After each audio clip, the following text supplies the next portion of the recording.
On va essayer de prendre un peu de hauteur et d'air. Ça fait du bien. On espère. S'il est pollué.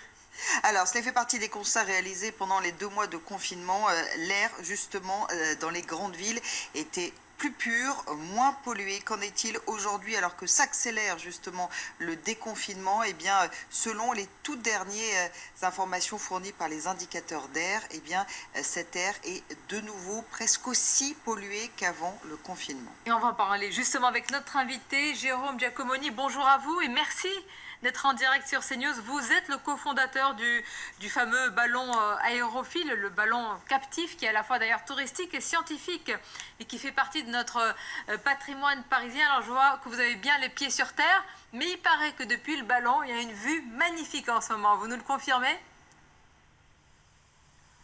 Oui, on a beaucoup de chance, on a une vue magnifique depuis le ballon, il fait relativement beau, donc on emmène nos passagers pour découvrir Paris et voir la Tour Eiffel droit dans les yeux.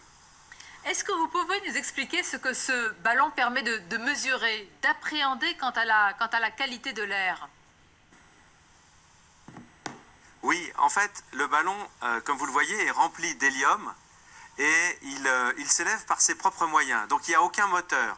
Donc le ballon fonctionne un peu comme s'il faisait une carotte de l'air, il monte jusqu'à 300 mètres de haut et il ne perturbe pas les filets d'air. Et donc c'est la raison pour laquelle on a installé sur la nacelle des instruments de mesure qui ont été développés par le CNRS pour pouvoir connaître exactement la qualité de l'air entre 0 et 300 mètres. Donc là, vous avez l'appareil qui est là depuis 2013, qui s'appelle le LOAC. C'est un petit appareil qui contient un rayon laser. Vous voyez, là, c'est la pompe. Donc l'air est pompé par cet endroit et projeté. Il y a un rayon laser qui projette les poussières et on peut comme ça à la fois les compter et à la fois savoir de quel type de poussière on a. Donc ça, c'est le LOAC. Ensuite, on a un autre appareil qui mesure l'ozone. L'ozone est l'autre polluant important quand il y a des problèmes de qualité de l'air, donc qui a été développé par un laboratoire du CNRS qui s'appelle le LISA. Et puis, enfin, on a un troisième appareil qui a été développé dans le cadre du programme du président Macron, Make the Planet Great Again, par un scientifique américain qui a la possibilité de mesurer tous les polluants, c'est-à-dire à la fois les dioxydes d'azote, les monoxydes d'azote, l'ozone et bien sûr les particules fines. Donc c'est avec ces 3 appareils que le ballon s'élève de 0 à 300 mètres. C'est impressionnant, en fait, c'est un ballon truffé de technologie. Oui, c'est très important parce qu'on veut servir aussi la ville et le ballon est vraiment une occasion unique de pouvoir mesurer des polluants et ainsi mieux connaître comment évolue la pollution de l'air. Mais justement, comment évolue-t-elle? Parce qu'on a eu cette période, cette parenthèse, Jérôme Giacomoni, du confinement, qui est une parenthèse, en tous les cas, du point de vue de la qualité de l'air heureuse. On a entendu tout à l'heure un spécialiste qui nous dit cette parenthèse, elle est en train de se refermer. C'est aussi votre constat aujourd'hui?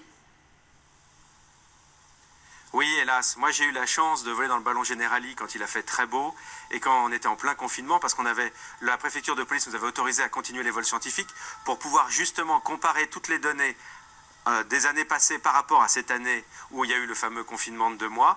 Et c'est vrai que j'ai été émerveillé parce que ça fait 20 ans que je vole dans ce ballon. Ce ballon a été créé en 1999 et j'avais jamais vu un air aussi pur. On voyait à des kilomètres et des kilomètres, on voyait les tours de l'aéroport de Roissy, on voyait très loin à l'ouest.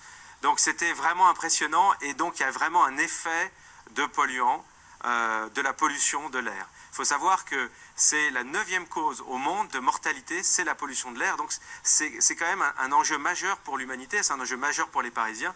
Et donc on est très fiers et très heureux de pouvoir participer avec le CNRS, avec Air Paris, avec Generali et la ville de Paris sur comment mieux connaître cette qualité de l'air et que faire pour essayer de l'améliorer. Et c'est essentiel. Et j'imagine que là, vous allez vous envoler, décoller, ça y est, c'est pour bientôt, c'est prévu?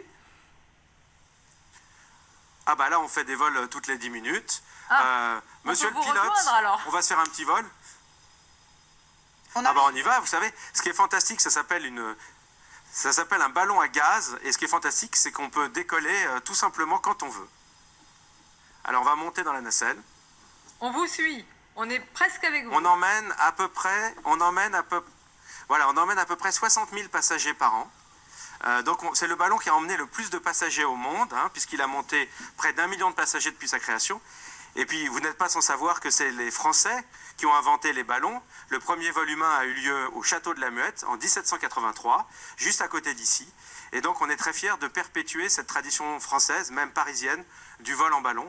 Donc voilà, on va pouvoir s'envoler en toute sécurité à 150 mètres de haut. Alors, le pilote ferme les portes. Voilà. Et il va animer un treuil. En fait, on a un treuil électrique qui est... Jérôme Giacomoni, vous n'avez aucune appréhension, hein. Je vous demande ça parce que si j'étais à votre place, même si c'était le 100e vol, j'aurais toujours la même appréhension. Pour vous, il n'y a aucun problème. Je vois que c'est une habitude. Écoutez, j'ai créé la société il y a 27 ans. On a vendu 100 ballons dans 40 pays. J'ai volé dans pas mal d'endroits. Et j'ai toujours cet émerveillement. Parce qu'en fait, effectivement, vous voyez ce tout petit câble, vous vous dites, oh là là, j'ai un peu peur. Donc, vous partez avec une petite appréhension. Et quand vous montez en haut, vous avez un sentiment de beauté incroyable. Et après, quand vous redescendez, vous avez un sentiment de joie. Parce que finalement, c'est la somme d'une petite appréhension au départ, plus d'un sentiment d'émerveillement de la beauté de Paris, et d'avoir franchi cette petite appréhension et d'avoir eu ce sentiment de beauté qui fait que vous êtes vraiment joyeux. Moi, à chaque fois que je vole en ballon, je suis joyeux, c'est toujours un plaisir et je ne m'en lasse jamais, quelle que soit l'heure du jour ou de la nuit, c'est toujours un grand plaisir de voler dans ce ballon. Vous savez quoi? Vous nous avez communiqué cette joie. Alors, on s'élève. Communicative. Et vous n'êtes pas loin des locaux de CNews. Passez nous chercher d'ici une petite heure et je suis sûre que Sonia saura être rassurée. Merci beaucoup à Jean-Laurent Constantini pour ces images en tout cas. Merci beaucoup. À très bientôt. À Merci. bientôt. Merci encore.